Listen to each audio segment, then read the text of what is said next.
All right, let's go. Number 10. The El Sidron Cave Family. In a limestone cave in the mountains of Asturias, in northern Spain, a chamber called El Sidron held the remains of 13 human beings who died together roughly 49,000 years ago. They were not buried. They were not laid to rest. They were found deep in a collapsed shaft, tumbled into the dark, their bones scattered where the earth had swallowed them, and sealed them away for tens of thousands of years. They were Neanderthals. And when researchers recovered their remains and began the painstaking work of reconstruction, they realized they were not looking at strangers. They were looking at a family. DNA analysis identified 12 distinct individuals, men, women, and children, all related, all belonging to a single social unit. Adults, adolescents, infants, 3 generations possibly of one Neanderthal group. Genetic testing revealed shared maternal lineages among some of them, the kind of intimate biological relationship that only exists within a family. These were people who had lived together, traveled together, slept in the same shelters and hunted the same valleys and raised their young side by side. And then they were eaten. The bones tell the story with a clarity that no one wanted to read. Cut marks score the surfaces where flesh was stripped away with stone tools. The long bones were cracked open, deliberately, to reach the marrow inside. Skulls were broken. The pattern is not the pattern of burial, or of natural death, or of scavenging animals. It is the pattern of butchery. The same techniques a Neanderthal would have used on a deer or a horse were applied, methodically, to the bodies of their own kind. The truly disturbing aspect is the completeness of it. This was not a single victim, not a captured enemy, not a lone unfortunate. This was an entire family group, men, women, and children, processed together in one event. 12 people who shared blood, reduced to fractured bone and marrow, at the bottom of a cave. But here's where the discovery becomes something more than horror. The researchers who studied El Sidron believe the cause was famine. The bones of the group show signs of nutritional stress, developmental defects in tooth enamel that form when a body is starving during childhood. These were people who had known hunger, and in the end, hunger may have been what killed them, and what determined what became of their bodies afterward. Picture the scene the evidence describes. A hard season, food that has run out, a landscape that has stopped giving, and a group facing the oldest and cruelest arithmetic in the world, the calculation of who eats and who does not, of what a starving body will do when there is nothing left. Whether this family was killed by their own or by another group, whether it happened in a single desperate day or across a longer collapse, the bones cannot fully say. But the marrow was taken, the flesh was taken, nothing was wasted, because in that moment, nothing could be. What makes El Sidron particularly haunting is that these were not primitive brutes acting on instinct alone. Neanderthals cared for their sick. They buried some of their dead. They made tools and controlled fire. And, the genetic evidence suggests, they lived in tight family bonds not unlike our own. The people consumed in that cave were capable of grief. They had known each other's faces. And that intimacy is exactly what makes the cut marks unbearable to look at, because they were made by hands that had, at some point, known these bodies while they were still alive. The bones remain in the collections of the researchers who recovered them, catalogued and studied, a family reassembled from fragments long after their world ended. We know their genders, we know their ages, we know they belong to one another. What we will never know is the exact shape of the hunger that brought them to the floor of that cave, or the faces of the ones who survived it. The bones keep speaking, and this is only the first thing they have to say. Number 9. The Talheim death pit, when farming turned to slaughter. In 1983, in the small village of Talheim in southwestern Germany, workers cutting into a hillside uncovered a pit. Inside, they found the tangled remains of 34 human beings, men, women, and children, thrown together in a single mass. The bones dated to approximately 7,000 years ago, deep into the Neolithic, the period when humanity had just committed to the agricultural revolution. These were farmers. They belonged to one of Europe's earliest settled cultures, people who had abandoned the nomadic hunt to plant crops, raise livestock, and build permanent homes. And they had been massacred. The pit itself told the story before a single bone was examined. There was no arrangement, no care, no grave goods, no positioning of the dead. None of the ritual attention that defines a burial. The bodies had been dumped, thrown into the ground haphazardly, one on top of another, in whatever tangle they landed. Whoever placed them there was not mourning. They were disposing. The injuries were catalogued with grim precision. The skulls had been crushed. Not by falling rock, not by the slow pressure of accumulated soil, but by blunt force, delivered with tremendous violence. Archaeologists, matching the wounds to the weapons that made them, found something that transformed the site from a tragedy into a revelation. The fractures matched stone adzes and axes, farming tools, the same implements these communities used to clear forests, work timber, until the earth had been turned on human skulls. The instruments of survival became the instruments of extermination. But here's where the death pit becomes genuinely disturbing. When researchers examined the pattern of the wounds, they found that several of the victims had been struck from behind. The blows landed on the backs of their heads. These people were not fighting. They were not facing their attackers across a battle line. They were running, fleeing, and they were cut down as they fled, struck from behind while trying to escape. The last thing they ever knew, a farming tool descending toward the base of their skull. 34 people, an entire community, or a substantial fraction of one. Men who worked the fields, women who tended the homes. Children too young to run fast enough. All of them killed in what the evidence suggests was a single coordinated event, and then discarded in a hole in the ground like refuse. The implications are staggering. The story we tell ourselves about the agricultural revolution is a story of progress. Humanity settling down, cooperating, building the foundations of civilization. Farming is supposed to be the beginning of everything gentle in the human story. The surplus that allowed art and leisure and community. The Talheim death pit shatters that comfort. It reveals that the same shift that gave us settled life also gave us something else. Fixed territory, stored grain, fields worth killing for, and communities worth wiping out entirely. Because that is what this was, not a raid for cattle, not a skirmish over a boundary. The presence of women and children among the dead, killed alongside the men, points to something far darker. This was extermination.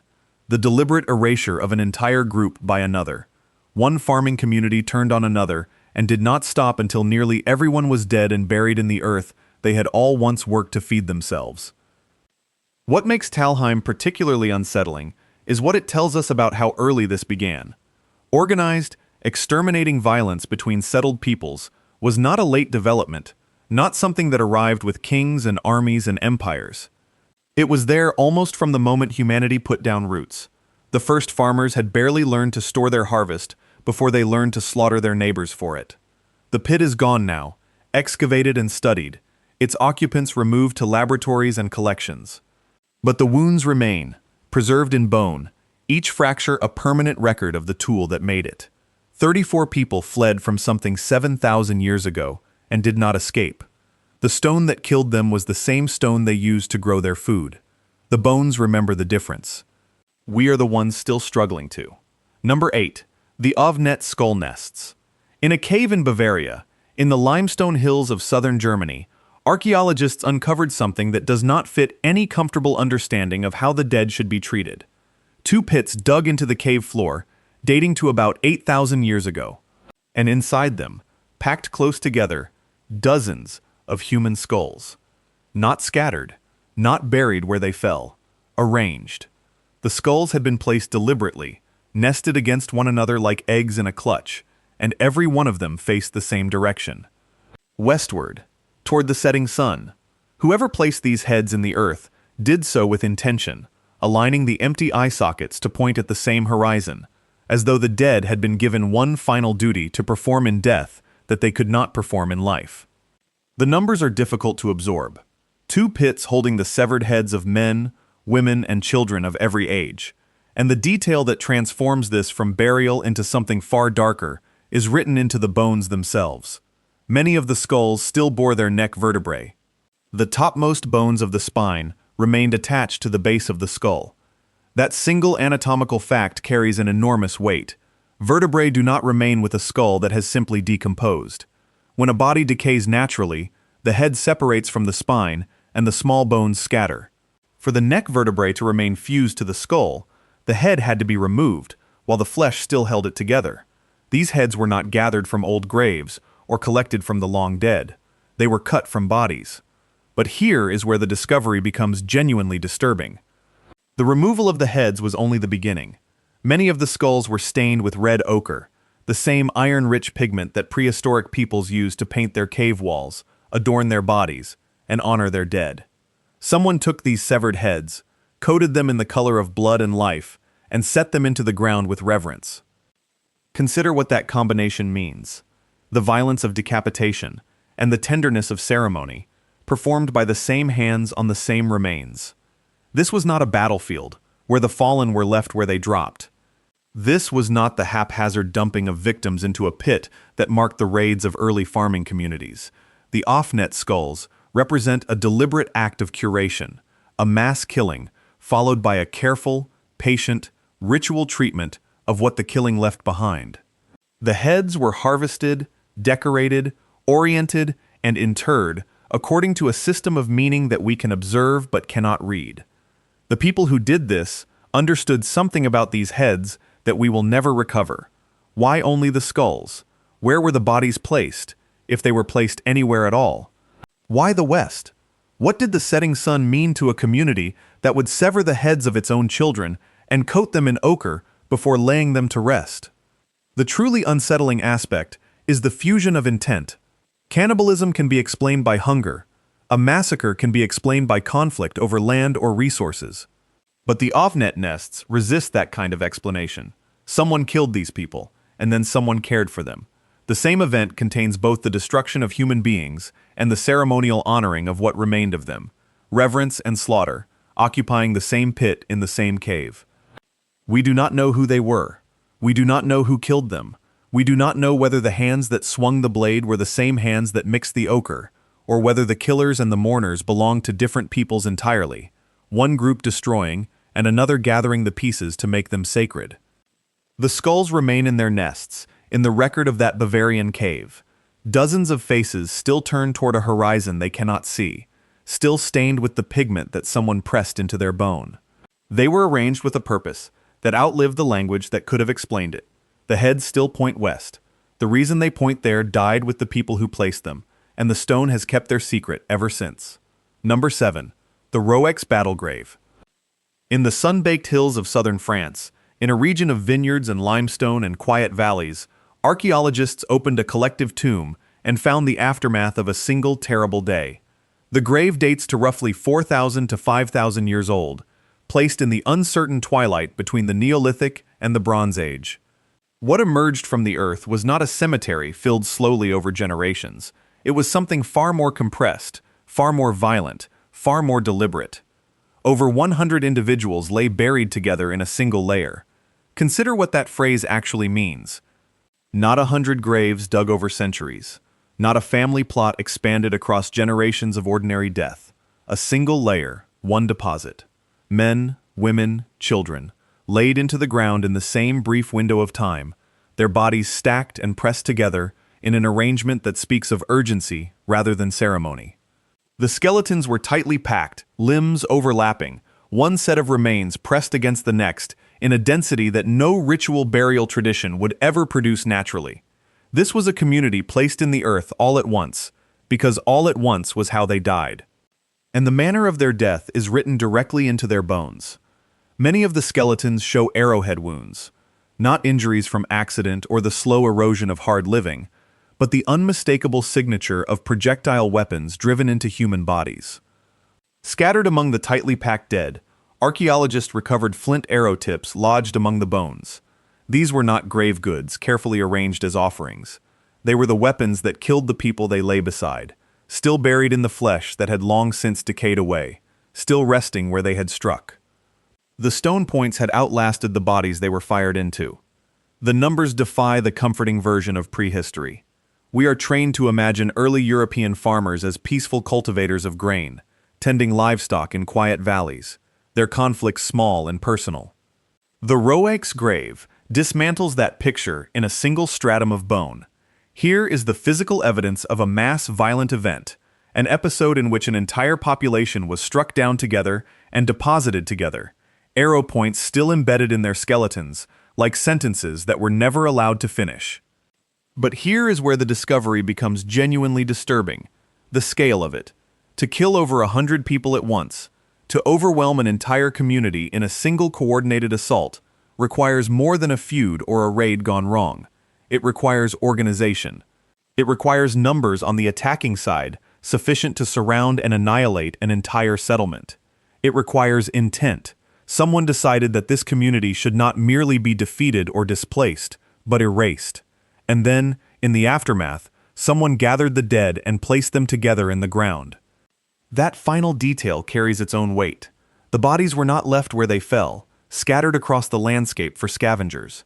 They were collected, whether by survivors, by the attackers, or by some later group who found the killing field. The dead were brought together into one tomb and covered over. The gesture sits uneasily between disposal and burial, echoing the same impulse that shaped the arranged skulls of earlier centuries. The human need to do something with the dead, even the dead of catastrophe. What makes the Roex battlegrave particularly haunting is its status as a snapshot. It is one of Europe's earliest snapshots of a community, wiped out at once. Not a slow decline, not a migration, not a plague that thinned a village over seasons. A single moment, frozen in stone points and stacked skeletons, showing us the exact instant a group of living people ceased to exist as a group. We do not know who they were. We do not know who killed them, or why, or whether the survivors carried the memory forward or fled the region entirely.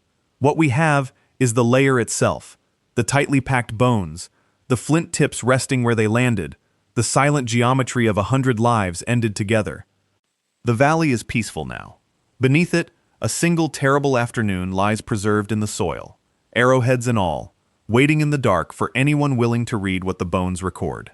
Number 6. The Krapina Neanderthal remains.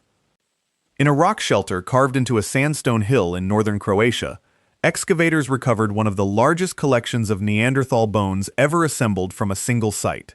The remains date to approximately 130,000 years ago, deep in a world that no human being alive today can imagine.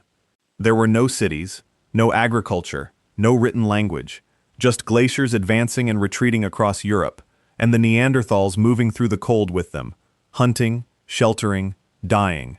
What the shelter held was staggering. Hundreds of Neanderthal bones, fragmented and scattered, representing dozens of individuals of every age. The young, the old, the prime of adult life. An entire cross-section of a Neanderthal population, compressed into the sediment of a single cave floor. At first, this alone made Krapina extraordinary. Neanderthal remains are rare. Complete skeletons are rarer still. To find the shattered remnants of so many individuals in one place was a windfall for anyone trying to understand the anatomy of our closest extinct relatives.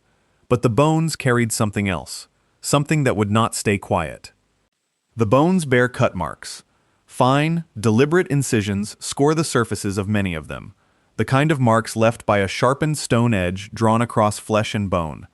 The long bones were not simply broken, they were broken open, cracked in patterns that exposed the marrow cavity.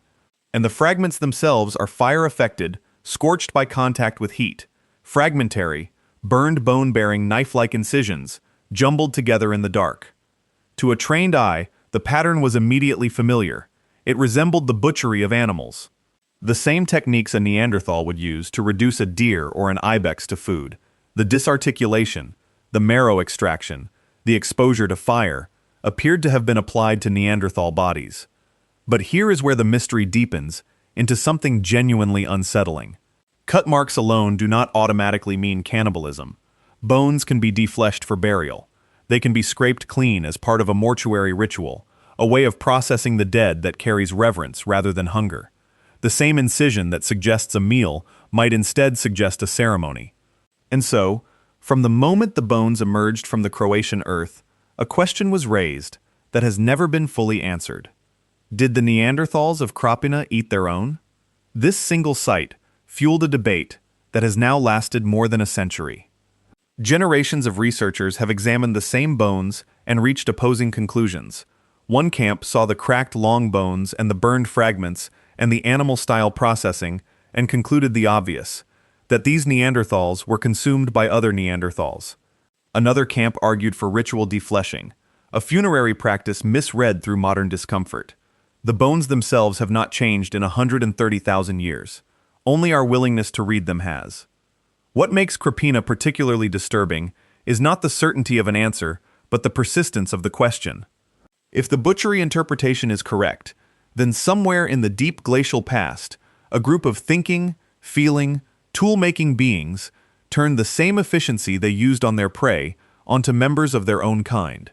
Whether driven by starvation, by warfare, by belief, or by some combination we cannot name, they reduced their own dead to the mechanics of food. And these were not distant strangers. Neanderthals cared for their injured. They buried some of their dead. They lived in family units bound by the same needs that bind us. Whatever happened at Krapina happened among beings capable of grief. The marrow was taken. The bone was burned. The evidence was left in the sediment for us to find, argue over, and fail to resolve. More than a century after the first bones were lifted from that Croatian shelter, the debate continues in journals and conferences, the cut marks still catching the light under every new microscope. The Neanderthals of Krapina cannot tell us what they did to each other, or why. They left only the marks of a stone blade drawn across their own kind, and the silence of a cave that has held the answer for 130,000 years. Number 5. The sacrificial children of the Andes precursors. High in the mountains of South America, thousands of meters above the valleys where crops grew and cities rose, the cold does something to the human body that no embalmer ever mastered. It preserves. Not through chemicals, not through ritual bandaging, but through the simple, relentless fact of freezing air at altitude. And in that thin, brutal atmosphere, long before the Inca formalized the ceremony the world would later call capacocha, someone was already carrying children up the slopes to die. The practice predates the famous Inca rites by generations. These were the precursors, the earlier peoples who understood something about the mountains that we are only now reconstructing from the bodies they left behind. The pattern is consistent. Children were selected. Not randomly, not in panic, but chosen with deliberation, for reasons that died with the people who chose them. They were fed special diets in the period before their journey, their final months marked by consumption that set them apart from the communities they were taken from. Then they were carried to the high places and left in the cold mountain air. That is where they stayed. The numbers of the altitude tell the story better than any inscription. At the elevations where these children were left, temperatures remain below freezing for the majority of the year. There is almost no moisture. Bacteria that would consume soft tissue in a temperate grave cannot function, and so the freezing altitude naturally mummified their bodies over centuries, sealing them into a state of preservation that no deliberate technique of the ancient world could equal. The mountain became the tomb, the undertaker, and the archive all at once. When they are recovered, the effect is difficult to describe without reaching for words that feel wrong. Frost-preserved skin, still holding the color it held in life. Closed eyes. Garments still colorful, the weave intact, the dyes undulled by the millennia that passed while they sat in the dark cold of the summit. Some appear merely asleep, not decayed, not skeletal, not the fragmentary butchered remains that fill the other entries on this list. Whole. Intact. A child at rest at the top of the world. But here is where the horror inverts everything that came before it. The other discoveries carry their violence on the surface. Crushed skulls, cut marks, split long bones and shattered ribs. The brutality announces itself. Here there is none of that. The children show no trauma, no blade found them, no stone adze came down from behind. The bones are unbroken, the skulls whole, the bodies undisturbed by any weapon. They died gently. That is the disturbing part. Many died from exposure and sedation. They were brought to the heights, and they were made calm, and they were left, and the cold did the rest while they slept. There was no struggle, because there was nothing to struggle against. The violence of the mountain is patient and invisible. A child, drowsy and warm in colorful garments, closing their eyes against the thin, bright air, slipping from sleep into something deeper, without ever knowing the transition had come. This was not a killing in any form the human eye recognizes as killing. It was an offering, arranged so carefully that the victim never had to feel it happen. What makes this practice particularly unsettling is precisely its calm. We can arm ourselves against the mass grave, against the butchered family, against the split marrow bone. Cruelty we understand. But a society that could select a child, feed that child, dress that child in its finest weaving, and then carry it up a mountain to fall asleep forever in the ice, that requires a worldview so complete, so certain of what it was doing, that the gentleness becomes the most frightening thing of all. And they are still there. Some of them, still frozen on the summits where they were left, still wearing the colors of a ceremony no living person witnessed, still appearing to sleep.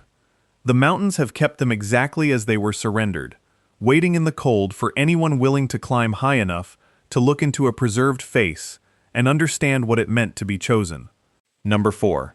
The Windover bog bodies. In 1982, a construction crew draining a shallow pond near Titusville, Florida, to build a housing development, uncovered something the backhoe operator initially mistook for rocks. They were skulls. Human skulls, dozens of them, embedded in the black organic muck at the bottom of the pond. Work stopped. Archaeologists arrived. What they eventually pulled from that unremarkable Florida wetland would rewrite what researchers thought was possible about the preservation of the human body across deep time. The pond had been used as a burial ground between 7,000 and 8,000 years ago, during the early Archaic period, long before agriculture, long before pottery reached the region, long before anything resembling a settled town existed in North America. The people who used it were hunter-gatherers, and they did something deliberate with their dead. They placed the bodies into the shallow water of the pond and staked them down beneath the peat, driving sharpened wooden poles through the burial wrappings to hold the corpses submerged in the anaerobic mud.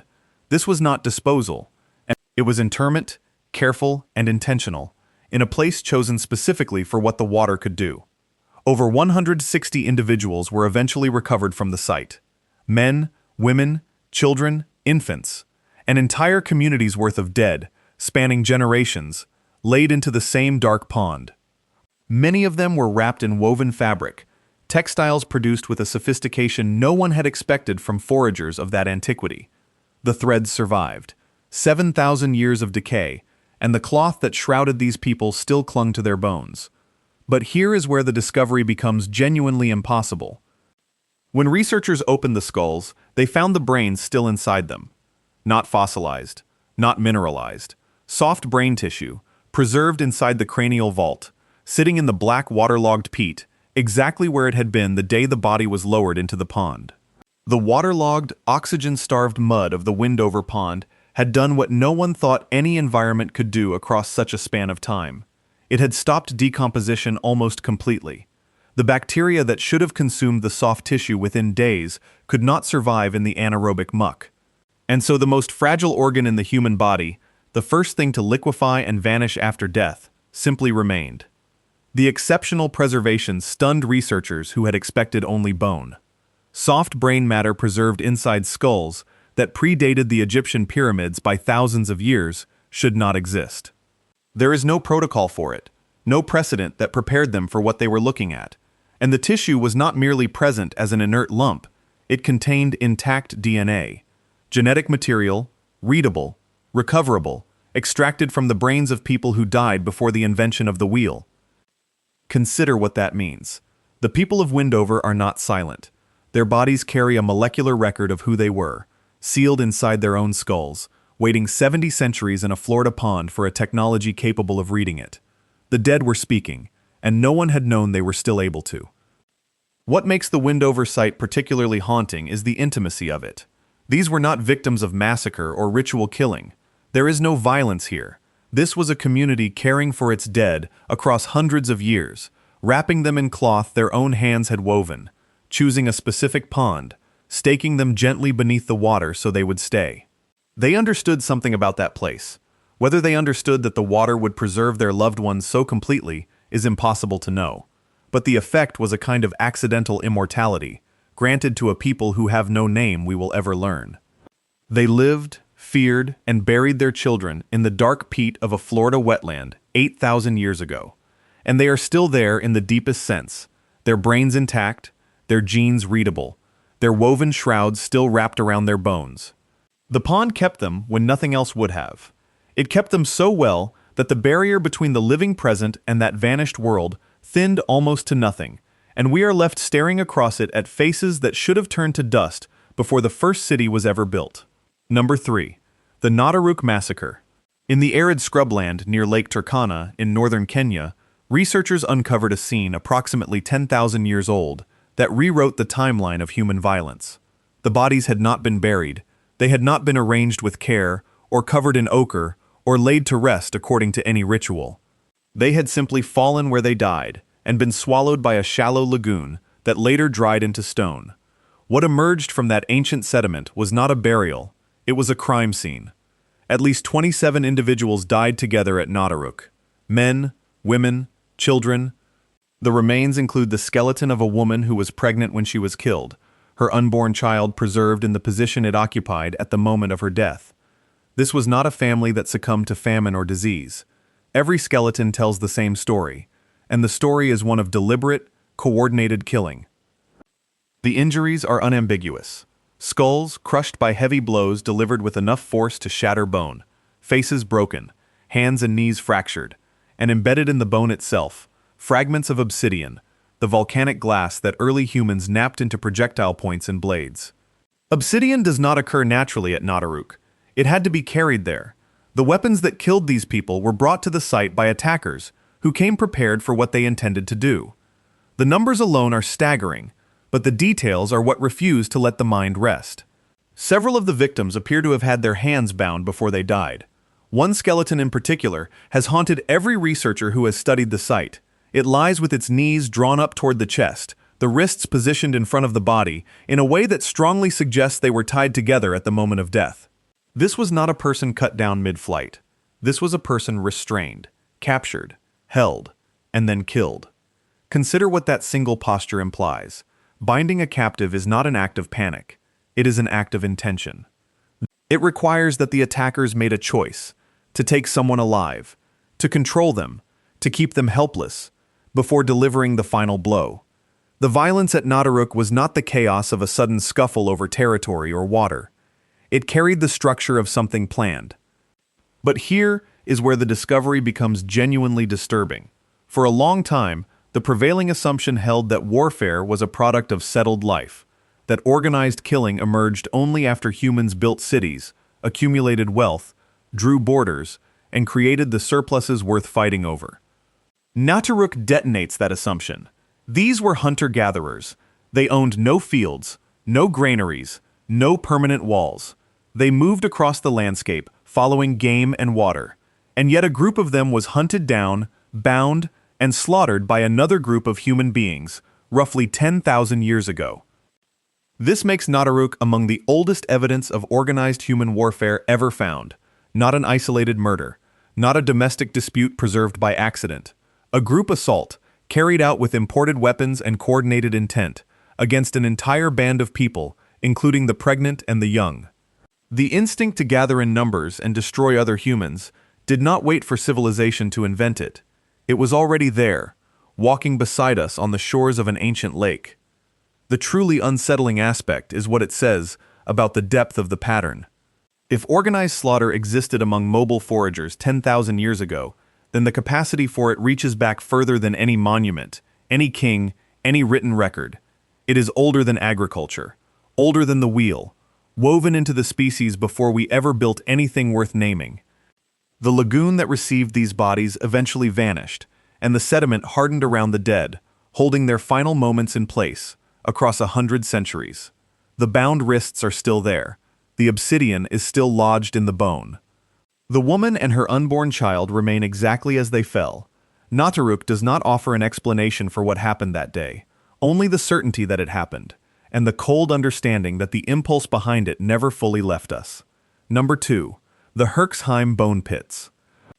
In southwestern Germany, in a village that has since given its name to one of the most disturbing archaeological sites in Europe, excavators working through Neolithic soil uncovered a ring of ditches encircling a settlement that had stood roughly 7,000 years ago.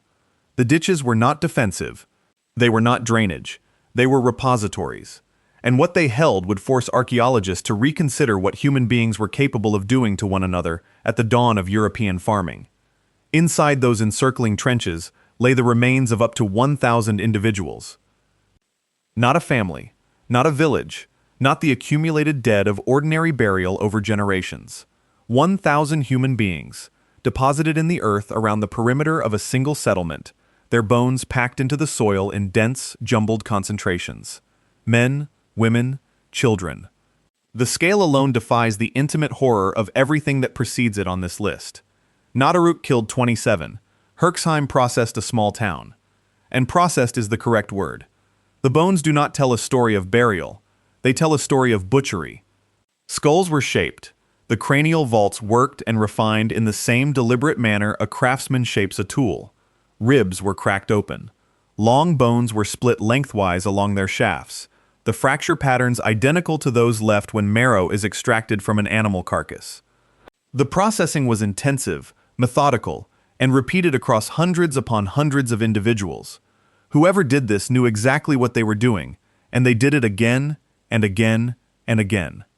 But here's where the standard explanation falls apart. Mass death in the Neolithic is not, by itself, unprecedented. Famine, disease, and raiding all left corpses in the ground. What archaeologists expected to find, when they first understood the scale of Herxheim, was evidence of a local catastrophe, a community consumed by war or starvation. A single terrible episode written into a single layer of soil. That is not what the ditches revealed. The processing was too uniform, too systematic. The consistency of the cut marks and the deliberate shaping of the skulls across so many individuals pointed not to the chaos of a massacre, but to a procedure. A ritual conducted with practiced hands over what may have been an extended period. The dead of Herxheim were not simply killed, they were prepared. Then came the isotopes. Analysis of the remains suggested something that transformed the site from a local tragedy into something far larger and far darker. The victims may not have been local at all.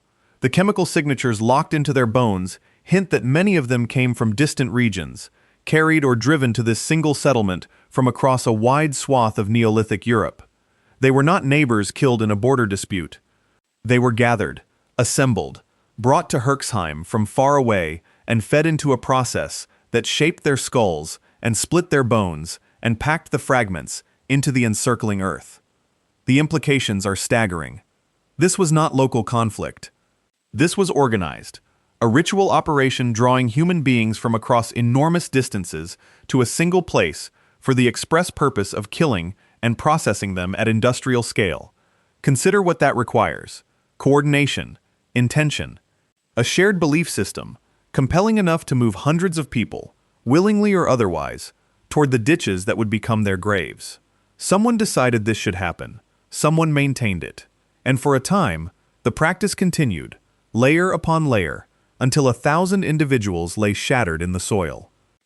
We do not know what those beliefs were. We do not know whether the dead walked to Herxheim as captives, as offerings, or as something for which we have no modern word. The bones record the procedure with perfect clarity, and the reason with perfect silence.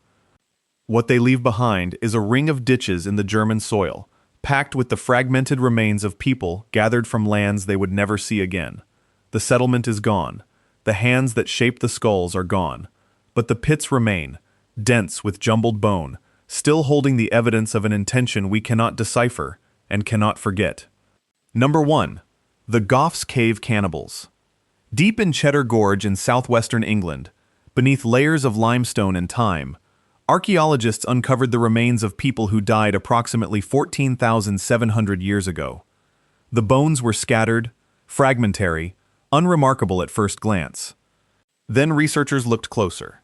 What they found would force a reckoning with the boundary between the sacred and the savage, a boundary our ancestors may never have drawn at all.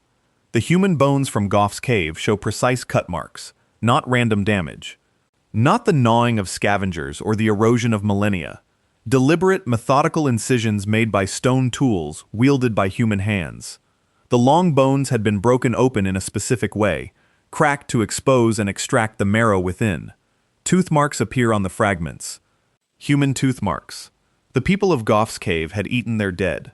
But here is where the discovery becomes something far stranger than survival. Among the processed remains, researchers identified several skulls that had been carefully fashioned into cups. The technique was consistent across every example.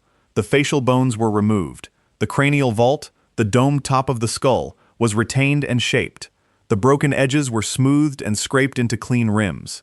These were not accidents of butchery. These were vessels, bowls made from the tops of human heads. The craftsmanship is what unsettles. The rims of the skull cups show smoothed, scraped edges, worked with a patience that speaks of intention. The bone surfaces bear fine parallel scoring from stone tools, the marks left by someone taking their time. Careful, deliberate, reverent even. Whoever made these vessels was not merely feeding, they were making something, fashioning objects meant to be kept, held, perhaps used. Consider what this means. Survival cannibalism, the desperate consumption of the dead in times of famine, is a grim but comprehensible thing. Starving people eat what they can, but survival does not explain the skull cups. Survival does not require you to smooth a rim, to scrape a vessel clean, to transform a skull into a bowl. That level of care points to something else entirely. Ritual, ceremony. A practice in which the eating of the dead and the honoring of the dead were not opposites but the same act. The people of Goff's cave appear to have mixed reverence with consumption. They processed their dead the way they processed animals, splitting bones for marrow, stripping flesh, extracting every usable part. And yet they also shaped the skulls of those same dead into objects of evident significance. They devoured and they venerated. They consumed the body and preserved the head. To modern eyes, these behaviors sit in unbearable contradiction. To the people of Goff's cave, they may have been one continuous gesture of belonging. What makes this discovery particularly haunting is how recent it is in the arc of human history. 14,700 years ago is not the deep, alien past of early hominids. These were anatomically modern humans, people with brains identical to ours, capacities identical to ours. They loved, they grieved, they buried some meanings in the bodies of their kin that we can no longer read, and then they drank from their skulls. We cannot ask them why. We cannot recover the beliefs that made the smoothing of a cranial rim feel like an act of love rather than desecration. The logic that governed Goff's cave died with the last person who understood it, leaving only the scored bones and the shaped skulls as testimony to a worldview utterly foreign to our own. The care is legible, the meaning is gone, and that is the true weight of it. Not that our ancestors ate their dead, but that they did so with tenderness, with craft, with a purpose we will never fully comprehend. The skull cups of Goff's cave sit today in careful storage, smoothed and scored and silent, the oldest known vessels of their kind. They were made by human hands, held by human hands, filled for reasons no living person can name. They wait in the dark, still bearing the marks of the care that made them, patient witnesses to a reverence we have lost the ability to understand. 10 discoveries, 10 places where the earth held on to something we would rather not have found. Skull cups scraped smooth in an English gorge, bone pits packed with 1,000 strangers. A child left to sleep forever in the thin mountain air. A family of Neanderthals consumed in the dark of a Spanish cave, each one a fragment of a story the history books prefer to skip past. But these discoveries unsettle us for a reason that has nothing to do with their age. They unsettle us because they are human. Behind every cut mark and every shattered skull was someone who lived, who feared, who struggled against cold and hunger and other people exactly as we do. They were not abstractions. They were not statistics carved into geological time. They were mothers, with knees drawn up and wrists bound, children fed special diets before they were left to die, families who ate their own to survive one more winter. They looked at the same sky we look at now. That is the weight of it.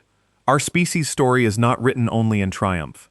It is not written only in pyramids and cave paintings and the slow climb toward civilization. It is written in hunger, in ritual, in violence.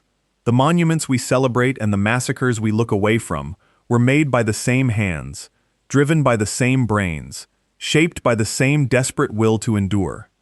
We inherited all of it, not just the parts we frame and hang on museum walls. The textbooks will keep their comfortable silences. They will trim the marrow from the story and leave us the polished bone. But the discoveries remain. The skull cups sit in their cases. The death pits keep their tangled dead. The peat holds its ancient brains in the dark. The history books may look away, but the bones keep speaking. If you want to see more videos like this, click the video on screen now and make sure to subscribe.